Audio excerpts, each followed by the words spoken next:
Good morning, students. Today we are going to start a poem, Wind, from Standard 9. Dear students, it's a poem is a symbolical basis.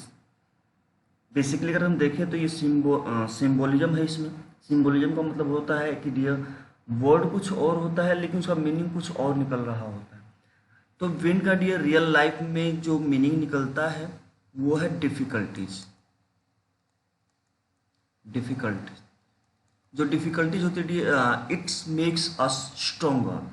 अगर life से difficulties को adverse situation को हटा दिया जाए तो life जो होती है वो यूजलेस हो जाती है. पता नहीं चलता किसके अंदर कितना टैलेंट है, कितना कैलिबर है, पोटेंशियलिटी कितनी है. तो ये पोइम इसी चीज़ के बारे में बता रही है कि जो एडवर्स सिचुएशन हमारी लाइफ में आते हैं तो उनका भी एक अलग इंपॉर्टेंस होता है. चलो देखते हैं. The wind blows strongly and causes a lot of destruction.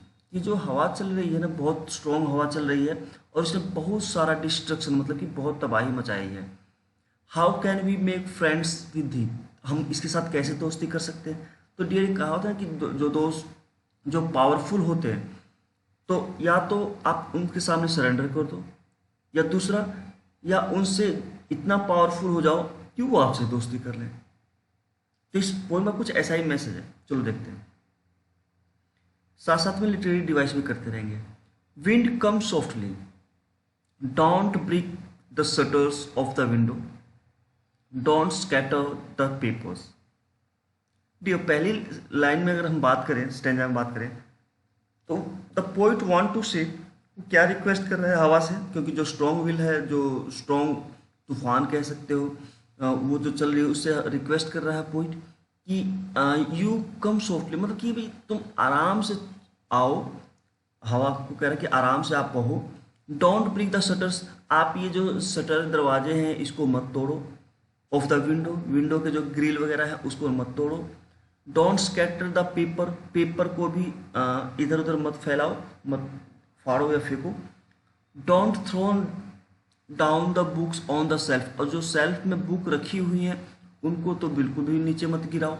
Mean to shape, इसमें देखो जब तेज हवा चलती है तो सब कुछ अस्त व्यस्त हो जाता है, तो उसकी बात कर रहा है पॉइंट.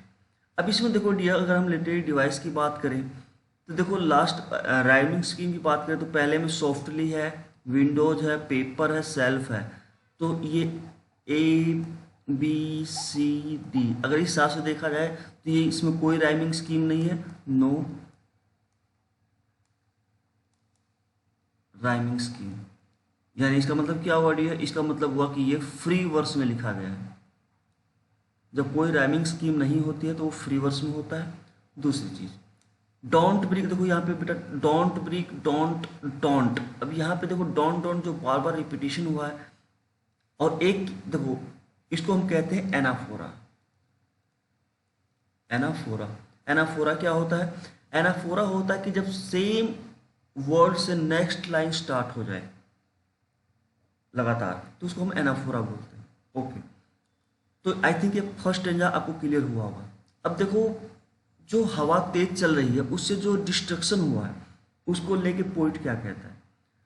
अब वो क्या कहता है, look what you did, you did. अब देखो बेटा यहाँ यू किसके लिए आया है, यू आया है विंड के लिए. तो यानी कहीं ना कहीं ये क्या हुआ, यू विंड के लिए आया तो ये यहाँ पे क्या हो गया, पर्सोनिफिकेशन. पर्सोनिफिकेशन. पोइट ने यहाँ पे विंड को क्या किया, पर्सोनिफाइड किया, पर्सोनिफिकेशन यहाँ पे. You throw them all down, मतलब कि तुमने सब कुछ को नीचे फेंक दिया है, गिरा दिया है, सब कुछ अस्त व्यस्त कर दिया है. You tore the pages of the books, तुमने किताबों के जो है पेज उनको फाड़ दिए हैं. यू ब्रॉट रेन अगेन, और ऊपर से तुम भयंकर बारिश और लेके आ गए हो. मीन टू से कहने का मतलब ये है डियर कि देखो जब तेज हवा या आंधी या एडवर्स सिचुएशन आता है तो सबसे पहले क्या होता है, सबसे पहले जो वीक होते हैं, जो कमज़ोर होते हैं, वो लोग सरेंडर कर देते हैं, वो लोग हार जाते हैं. तो वही पॉइंट कह रहा है कि देखो तुमने क्या किया, बुक्स के पेज तुमने फाड़ दिए हैं, जो विंडो के ग्रिल है उनको तुमने उखाड़ दिया है, किताबों को गिरा दिया है. ये सब वीक पॉइंट कह सकते हो आप.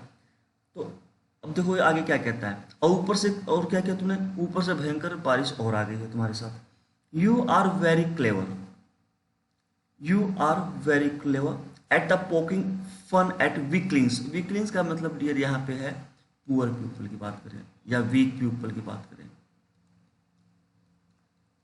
अब ये क्या कह रहा है कि तुम बहुत क्लेवर हो, बहुत चालाक हो, एट पोकिंग फन, एट मतलब कि तुमको टीच करने में मजा आता है, तुमको परेशान करने में मजा आता है, किसको? पुअर पीपल को। Frail crumbling houses, crumbling doors. अब देखो बेटा क्रम्बलिंग्स ये बार बार रिपीट हो रहा है ना, क्रम्बलिंग क्रम्बलिंग क्रम्बलिंग राफ्टर्स। तो यहाँ पे क्या हो गया डियर, यहाँ पे हो गया आपका रिपीटेशन, रिपीटेशन। रिपीटेशन क्या होता है? जब आपको कोई वर्ड बार बार रिपीट होता है। तो देखो अब इसलिए क्या करें, तुम कमजोर लोगों को पॉक करती हो, टीच करती हो। यू फेल क्रम्बलिंग हाउसेज, जो कमजोर घर थे, जो कच्चे घर थे, तुमने उनको गिरा दिया है। क्रम्बलिंग डोर्स, दरवाजों को तुमने उखाड़ दिया, तबाह कर दिया, बर्बाद कर दिया है। क्रम्बलिंग राफ्टर्स, राफ्टर्स होता है डियर पिलर, जो बीम होता है जो छत को सपोर्ट करता है, तुमने उनको भी उखाड़ दिया, गिरा दिया है। क्रम्बलिंग वुड्स, क्रम्बलिंग वुड का मतलब होता है डियर यहाँ पे पेड़ की बात हो रही है कि यानी तुमने पेड़ को क्या कर दिया है, अपरूटेड कर दिया है, तुमने पेड़ को भी उखाड़ दिया है। क्रम्बलिंग बॉडी, तो क्रम्बलिंग बॉडी का मतलब होता है कि जो लाइफ है यानी कि मृत्यु हो जाना, कुछ इस भयंकर आंधी में लोगों की मृत्यु भी हो गई है। क्रम्बलिंग लाइव्स, तुमने उनके जीवन को छीन लिया है। क्रम्बलिंग हर्ट्स, तुमने लोगों के दिलों में भयंकर तबाही मचाई है, मतलब कि उनका दिल बैठ गया है। मीन टू से कि इसमें ये कहा गया है बेटा कि जो पोइम, जो विंड है वो इतनी तबाही मचा रही है कि चारों तरफ नुकसान ही नुकसान हो रहा है, डिजास्टर ही डिजास्टर हो रहा है। और ये पोइट जो है फर्स्ट पहले स्टेंजा में वो उसको इंट्रोड्यूस कर रहा है कि तुम ये मत करो, वो मत करो। सेकंड में क्या कर रहा है कि तुमने ये नुकसान कर दिया है। चलो आगे देखते हैं।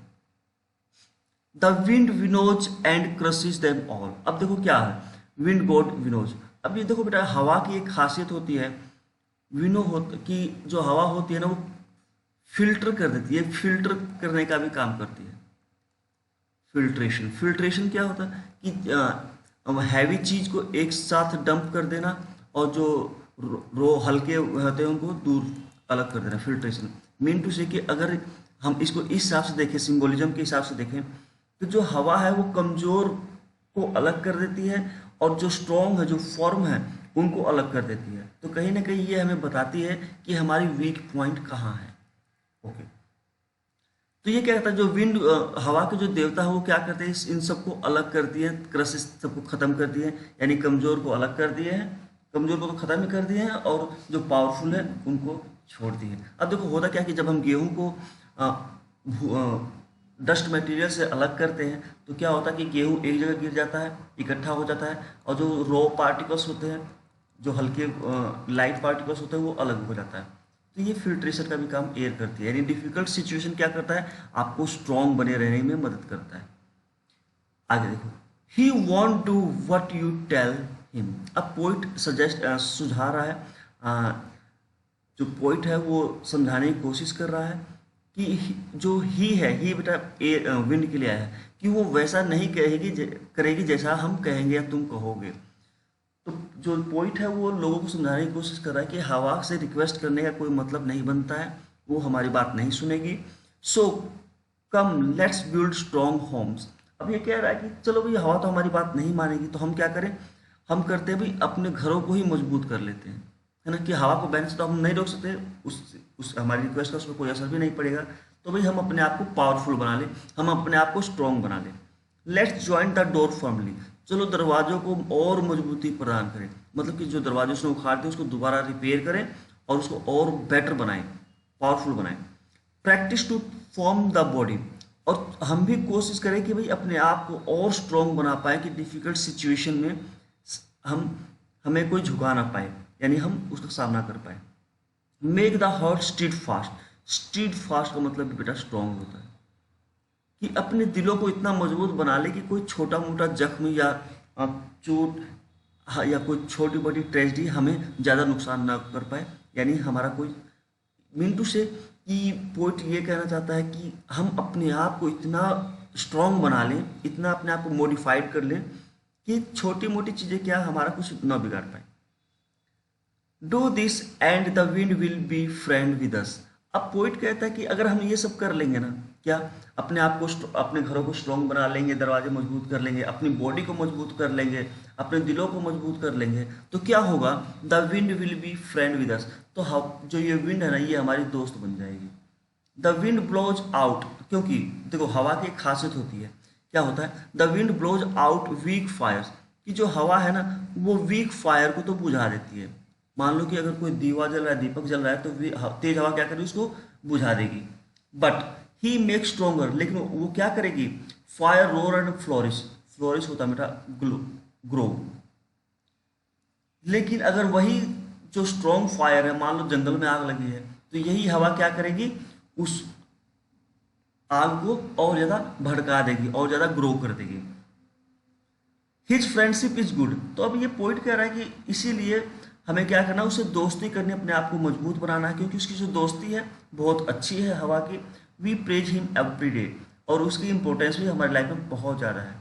तो कहने का मतलब ये है डियर कि इसमें पोइट ने सजेस्ट किया है कि जब डिफ़िकल्ट सिचुएशन आती है हमारी लाइफ में, तो हमें उसके सामने झुकना नहीं, बल्कि हमें वो एक हमारे एग्जाम की तरह होता है कि हमारी वीक पॉइंट कहाँ है, हमें उसको हील करना होता है, उस पर वर्कआउट करना होता है।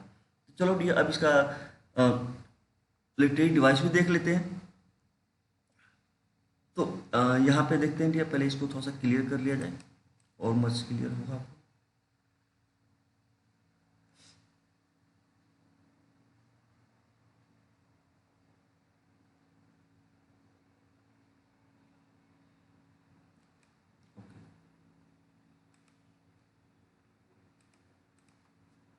तो ऑलरेडी हम ये डिस्कस कर चुके हैं कि फ्री वर्स है, कोई राइमिंग स्कीम नहीं है, एनाफोरा है, इसमें यूज हुआ है, इसमें पर्सोनिफिकेशन हुआ है, क्योंकि एयर को वो क्या कह रहा है, यू कह के संबोधित कर रहा है। क्रम्बलिंग बार बार होता, रिपीटेशन हुआ।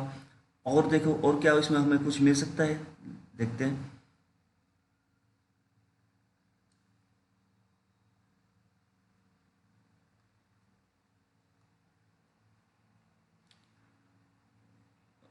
Throw down book self.